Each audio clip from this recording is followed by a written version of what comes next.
Hello and welcome back. Today I am really enthusiastic about discussing this integrated amplifier. This is the Rega Elex-R and it's between the Rega Brio and their Illicit-R lineup. This integrated amplifier sells for 1700 USD new and a little under 1000 1K GBP in the UK. In this video, I'm just gonna, as usual, break it up into sections. We'll talk about specifications and design of the integrated, but if you want to jump straight to the sound quality, just bring your cursor over the video timeline and you can jump to the relevant section.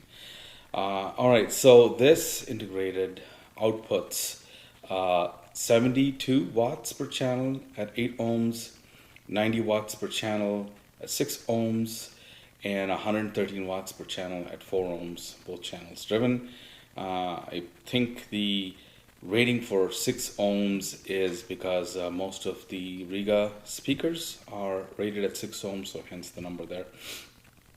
So this is not just a Rega Brio inside a full-size chassis. No, this is a redesigned integrated. In fact, a lot of the technology here is borrowed from the Illicit-R, the bigger brother Illicit-R, starting with the built-in phono preamp. So it has an only built-in phono preamp, and this is derived from the bigger brother Illicit-R. The other nice thing about is how they handle volume control. So as most of you know, volume potentiometers always have some level of tracking error. There is not a volume potentiometer with absolute zero tracking error between channel balance. So the way they've dealt with that is that the volume levels and matching of channel balance actually relies on the high precision electronics, and that minimizes the reliance of channel balance and on the actual potentiometer itself. So guys, this is really important. As you know, level matching channels at all levels of volume attenuation is really critical for those of us who enjoy the stereo imaging, soundstage depth, etc. So that's the way they've tackled this in the Rega Elex-R. The case is very beautifully made. It's a Swiss case, and it houses a large toroidal transformer, and yeah, it doesn't look like it has many frills, but it is just really well elegantly designed, and it's really hefty. I mean, this thing is heavy. Try picking it up. It's solid, built like a tank. It weighs in at about 11 kgs. The front panel, as you can see, is quite very simple as well. Here's your power switch, here's your input selector, and your volume knob. At the back of the unit, you have your phono inputs, 4 other analog inputs, 2 through 5.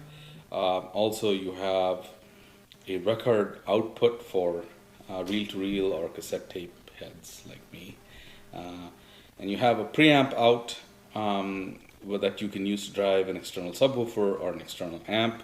And then you have the simple binding posts here that accept bare wire, spades, and banana plugs, and then the fuse, and then the power inlet. So that's essentially it about the design of this design and construction of the Elex-R. I use this integrated amplifier on my full range Vandersteen 2CE speakers on a large room. Used it in this this basement here. It's about the dimensions are roughly 32 by 32 feet, 32 by 33 feet, so approximately 1100 square feet, and it has some sections of 9-foot and 10-foot ceilings. So it's a large room. The Van der Steen 2C speakers are rated at 85 decibels sensitivity. So, and they go down to a little below 4 ohms. So they're not the easiest speaker to drive in a large room.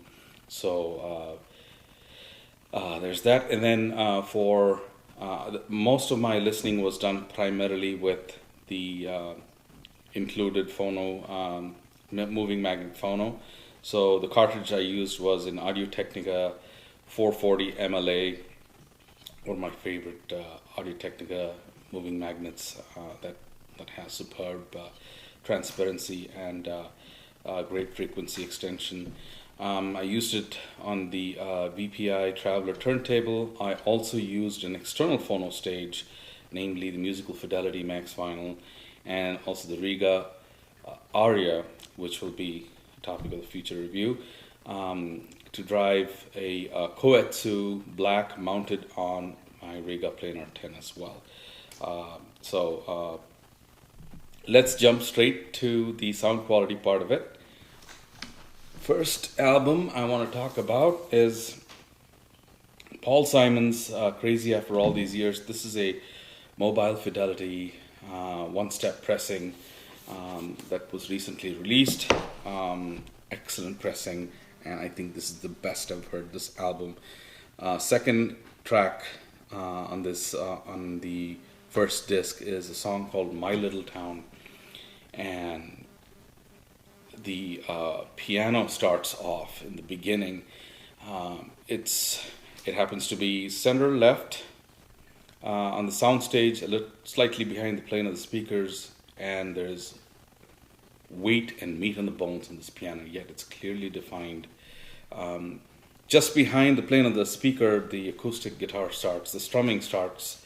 Man, it is so clear and live in the room that speaks of the low noise floor on this amplifier and the dynamics and the dynamic swings that lets all these details come through and the sonic images to appear out of blackness, so to speak. And then the song picks up. There's a lot going on in the song. Paul Simon's vocals sound fantastic. What really caught me in this album and this track is that the recording of the backing vocals.